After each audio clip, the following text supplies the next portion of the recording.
الياسمين البلدي من النباتات مستديمة الخضرة، من النباتات المتسلقة، من الحاجات اللي بتأثر على نبات الياسمين البلدي وبتخلي النمو بتاعه ضعيف جدا وبتخلي الأزهار قليلة وما فيهوش ريحة، هي زيادة ري النبات أو قلة ري النبات. أهم حاجة الفرع ده ما يكونش ولا هو حديث النمو ولا هو قديم النمو، يعني فرع متوسط زي ما حضراتكم شايفين بهذه الطريقة.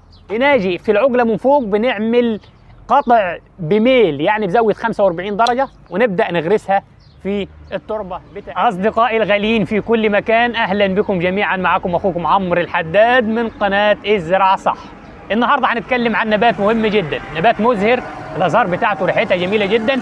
هنتكلم عن نبات الياسمين البلدي. كلنا بنحب هذا النبات، كلنا بنعشق هذا النبات. الياسمين البلدي من النباتات مستديمة الخضرة، من النباتات المتسلقة. يعني إيه نبات متسلق؟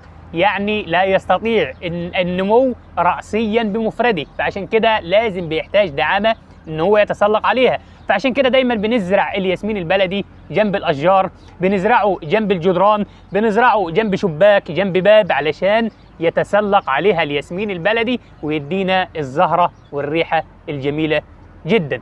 طيب الياسمين البلدي بيزهر أو وقت التزهير بتاعه بيكون في الربيع والصيف. بيجي في الخريف والشتاء بتبدأ عملية الأزهار تقل شوية، فاحنا بناجي بقى في نهاية الخريف وبداية فصل الشتاء بنعمل عملية تجليم للياسمين البلدي. يعني لو انت عندك الياسمين البلدي زرعه، فلازم في وقت سكون الأزهار اللي هو بداية نهاية الخريف وبداية دخول فصل الشتاء بنعمل عملية تجليم للياسمين البلدي علشان يبدأ في بداية دخول الربيع يبدأ يجدد نموات خضرية جديدة ويبدأ يكون تزهير ويبدأ يدينا الريحة الجميلة بتاعته. فاحنا بنجهز النبات لبداية دخول فصل الربيع والصيف، بنجهزه من نهاية فصل الخريف والشتاء. بنعمل زي ما قلنا عملية تجليم. ايه هي عملية التجليم؟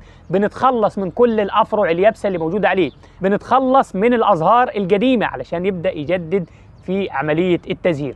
يبقى مش عايزين ننسى أصدقائي إن عملية التجليم مهمة جدا جدا جدا بالنسبة لنبات الياسمين البلدي. الحاجة الثانية من الحاجات اللي بتأثر على نبات الياسمين البلدي وبتخلي النمو بتاعه ضعيف جدا وبتخلي الأزهار قليلة وما فيهوش ريحة، هي زيادة ري النبات أو قلة ري النبات. الياسمين البلدي بيتأثر بالمية الزايدة، فعشان كده لازم نخلي بالنا إحنا وبنروي. الري يكون عندك باعتدال، تخلي التربة زي الإسفنجة المبللة، وده مش بس على الياسمين البلدي، الكلام ده على كل النباتات اللي موجودة عندك. الري بتاعك يكون عند جفاف التربة. طب أعرف إن النبات محتاج للري إزاي؟ ما بعرفوش من الطبقة السطحية للتربة، لا، بنعمل عملية ثقب في القصيص بتاع النبات أو داخل التربة على عمق 5 سم، ونشوف هل في رطوبة من جوه ولا لا. لو في رطوبة يبقى بنمنع عملية الري، لو ما فيش رطوبة بنبدأ إن احنا نروي النبات بتاعنا. الحاجة التانية أصدقائي اللي لازم نهتم بيها علشان نبات الياسمين البلدي يدينا زهرة جميلة جدا، يدينا أزهار كثيرة، يدينا نمو خضري كبير، يدينا ريحة جميلة، وهي عملية التسميد. عملية التسميد مهمة جدا جدا جدا. بناجي في فترة الربيع والصيف علشان عملية التزهير بنبدأ نهتم بسماد ال NPK، ولكن مش المتوازن، لا، سماد ال NPK عالي الفوسفور، لأن الفوسفور بيكون مسؤول على عملية التزهير، زيادة الأزهار، بيخلي الأزهار أطول فترة ممكنة. يبقى ناجي نسمد النبات بسماد ال NPK في الربيع والصيف عالي الفوسفور. طيب نجيبه منين؟ بنجيبه من المشاتل أو من المحلات اللي بتبيع المستلزمات الزراعية.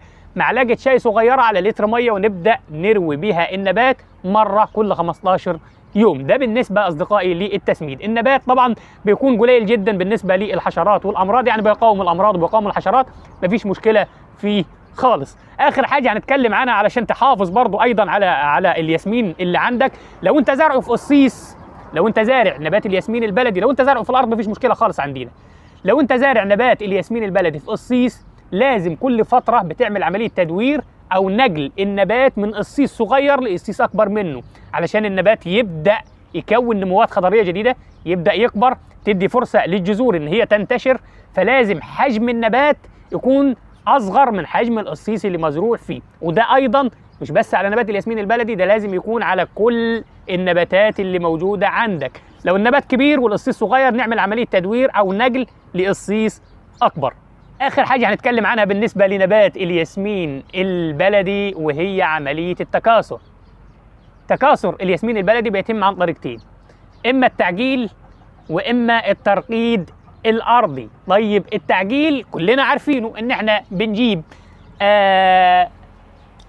ان احنا بناخد عجله من نبات الياسمين البلدي، تمام، وبنبدا نزرعها او نغرسها في التربه سواء كانت طامي، كانت رمله مع كومبوست، كانت رمله مع بيتموس، مفيش مشكله خالص عندك، اهم حاجه تكون تربه جيده الصرف.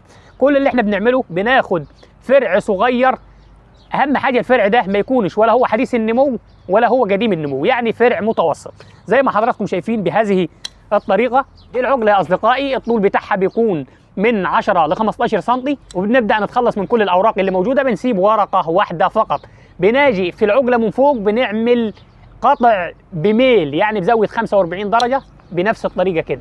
بناجي من تحت هنا بيبقى القطع مستقيم زي ما انتم شايفين كده، وبيكون اسفل العقده مباشره بحوالي 2 سم، ونبدا نغرسها في التربه بتاعتنا. وبعد كده بنحطها في مكان يعني ما بتوصلوش اشعه الشمس بطريقه مباشره، بيكون مكان نص ظل، يعني بتكون شمس مغربله، وبنبدا نروي النبات. وفي الفتره دي كلها فتره التعجيل بنروي النبات عند جفاف التربه. في الاول بنروي غمر، وبعد كده بنروي عند جفاف التربه، ونخلي التربه زي الاسفنجه المبلله. في خلال شهر هيحصل عندك تجذير، وتبدا تنقل النبات لقصيص اكبر منه، وبكده انت عملت شجره ياسمين بلدي من فرع صغير. ده بالنسبه يا اصدقائي لعمليه التعجيل. طيب الترقيد الارضي، يعني ايه ترقيد ارضي؟ اي نبات متسلق بيحصل له عمليه تكاثر عن طريق الترقيد الارضي. طبعا بنجيب فرع بيكون طويل شويه او قريب من الارض. الفرع اللي بيكون قريب من الارض، يمكن النبات ده صغير جدا لكن لما يكبر بيكون فروع قريبه من سطح الارض، بناخد فرع منهم وبنميله في التربه. بناخد فرع منهم وبنحطه في التربه بتاعتنا، بنعمل حفره كده وبنحط فيها من برعم ل2، وبعد كده بنردم الحفره بتاعتنا وبنبدا نروي النبات.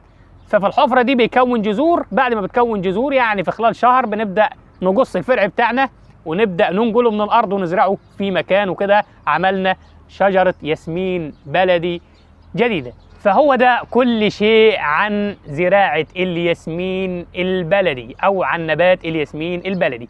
نبات مهم جدا زي ما قلنا، مش عايزين ننسى ان هو نبات مزهر. فتره التزهير بتاعته بتكون في الربيع والصيف، والتكاثر بالعجله والترقيد الارضي.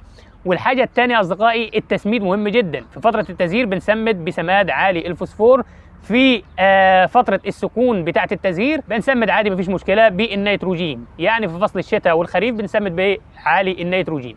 زي ما قلنا ان هو بيقاوم الظروف الجويه وبيقاوم الامراض، بيقاوم الافات، مفيش مشكله فيه خالص. اهم حاجه تخلي بالك ان انت تنقل النبات من قصيص صغير لقصيص اكبر علشان تحافظ على النمو الخضري وتحافظ على التزهير وتحافظ على ريحه الازهار. ريحته جميله جدا جدا جدا على فكره. لو زرعناه في مدخل البيت، زرعناه في البلكونه، ممكن نزرعه في قصيص ونخليه يتسلق على البلكونه عندنا، بيدينا ريحه جميله جدا جدا. كل حاجه عن نبات الياسمين البلدي. فهو ده الفيديو بتاعنا بتاع النهارده، يا رب يكون عجب حضراتكم وتكونوا استفدتوا حاجه منه. لو عجبك ما تبخلش علينا، انزل تحت اعمل سبسكرايب للقناه، فعل الجرس عشان يصلك كل جديد في عالم الزراعه من قناه الزراعه صح.